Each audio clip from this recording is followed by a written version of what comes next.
আসসালামু আলাইকুম বন্ধুরা, কেমন আছো? আশা করি আল্লাহর রহমতে সবাই ভালো আছো। বরাবরের মতো আজকের আয়োজনে তোমাদের জন্য থাকছে অসম্ভব মজার একটি রেসিপি, সানার বরফি। সানা দিয়ে বাড়িতে খুব সহজেই সুন্দরভাবে তৈরি করে নিতে পারো সানার বরফি। খুবই সহজ, কঠিন কোনো কিছুই নয়, শুধু একটু কষ্ট করে তৈরি করে নেবার পালা। আর তাছাড়া এই রেসিপিটি মাত্র 10 মিনিটেই তৈরি করে নেওয়া যায় এবং খুবই সহজে। তো আলস্য না করে এবং বাজার থেকে চড়া দামে না খেয়ে বাড়িতে একদম স্বাস্থ্যকর উপায়ে খেতে পারো এই অসম্ভব মজার সানার বরফি।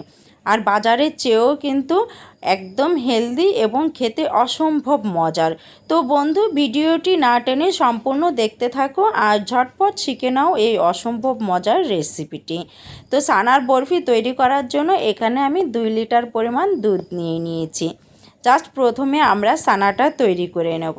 তোমরা কিন্তু এই রেসিপিতে খুব সহজে সানাটা তৈরি করা শিখে নিতে পারো। দেখো, আমি 2 লিটার জাল দিয়ে নিয়েছি। যখনই ফুটে উঠবে তখনই তোমরা ইচ্ছে করলে লেবুর রস অথবা ভিনেগার দিয়ে ছানাটা তৈরি করে নিতে পারো। অবশ্য আজকে আমি ভিনেগার দিয়ে ছানাটা তৈরি করেছি। আর ফুটে ওঠার পরে 5 মিনিট রেস্টে দিয়ে তারপর ভিনেগার আর পানি একসাথে মিশিয়ে আমি এখানে 1 টেবিল চামচ পরিমাণ ভিনেগার এবং 1 টেবিল চামচ পরিমাণ পানি একসাথে মিশিয়ে এভাবে দিয়েছি। আর একদম ফুটন্ত গরম দুধের জন্য তোমরা ছানাটা তৈরি করতে যেও না, এতে করে ছানাটা খুবই শক্ত হবে। দেখো, একদম থকথকে একটা ছানা তৈরি হয়ে গেছে। এরপর সেকে নেবার পালা। ছেঁকে আমি অবশ্য ধুয়ে নিয়েছি, যদিও ভিডিওতে দেখানো হয়নি। পানি দিয়ে ধুয়ে তারপর ভালোভাবে ছেঁকে নিতে হবে, এতে করে ভিনেগারের টক ভাবটা থাকবে না বা গন্ধটাও থাকবে না। দেখো, 2 লিটার দুধে প্রায় আমার 1.5 থেকে 2 কাপ পরিমাণ ছানা হয়েছে। এরপর ভালোভাবে চটকে নেওয়ার পালা। দেখো, একদম মসৃণ মিহি যখন হয়ে যাবে, রসগোল্লা তৈরি করার মতো, ঠিক সেই পর্যায়ে আমাদের ছানাটা মনে করতে হবে হয়ে গেছে। দেখো, খুব সুন্দর একটা ছানা হয়ে গেছে। তো আমরা সাইড করে রেখে দেব। তারপর আলাদা একটা পাত্রে 1 কাপ পরিমাণ দুধ দিয়ে দিচ্ছি। তো দুধটা একটু জ্বালিয়ে নেব আমরা। দেখো, খুব সুন্দরভাবে যখন জ্বালানো হয়ে যাবে ঠিক সেই সময় মথে নেওয়া ছানাগুলো দিয়ে দেবো। দেখো, ঠিক দেওয়ার পরে আমরা ভালোভাবে নাড়াচাড়া করতে থাকবো।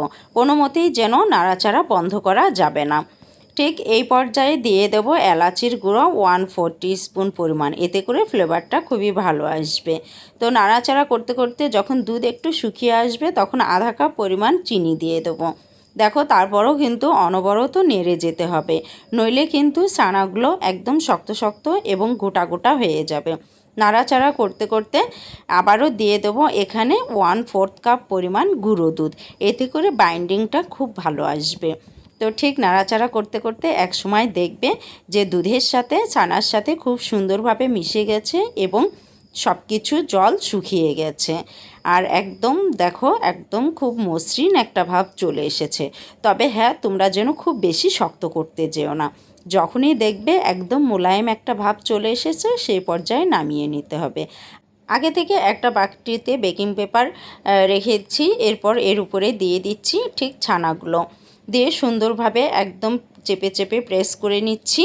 দেখো, আর ঠিক এখানে যতটা নরম মনে হচ্ছে আসলে কিন্তু ঠান্ডা হয়ে যাবার পর একদম সুন্দর শক্ত হয়ে যাবে। আর ভালোভাবে চেপে চেপে প্রেস করে নিতে হবে। তারপর আমি ফ্রিজে 2 থেকে 3 ঘন্টার জন্য রেখে দেবো।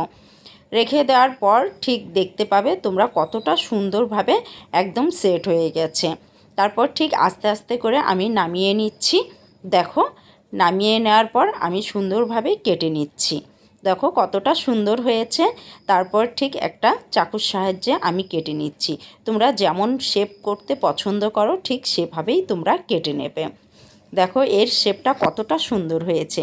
আমার বাড়ির সবাই কিন্তু খুবই পছন্দ করেছে এবং বাজারের চেয়েও খুবই সুন্দর হয়েছে। তো বন্ধুরা, তোমরা কিন্তু বাড়িতে এভাবে খুব সুন্দর করে ছানার এই সন্দেশ বা বরফি তৈরি করে নিতে পারো। একটু সৌন্দর্যের জন্য উপর থেকে আমি পেস্তা বাদাম দিয়ে দিলাম আর ভেঙে দেখিয়ে দিচ্ছি যে কতটা সুন্দর হয়েছে। তো ইনশাল্লাহ তোমরাও বাড়িতে এভাবে তৈরি করলে খুবই সুন্দর একটা ছানার বরফি তৈরি করতে পারবে। তো বন্ধুরা, যদি ভিডিওটি ভালো লেগে থাকে তাহলে ফ্যামিলি এবং ফ্রেন্ডদের সাথে শেয়ার করতে ভুলো না এবং চ্যানেলটিকে সাবস্ক্রাইব করে আমাকে উৎসাহিত করো। সে পর্যন্ত ভালো থেকো, সুস্থ থাকো, আমার জন্য দোয়া করো। আল্লাহ হাফেজ।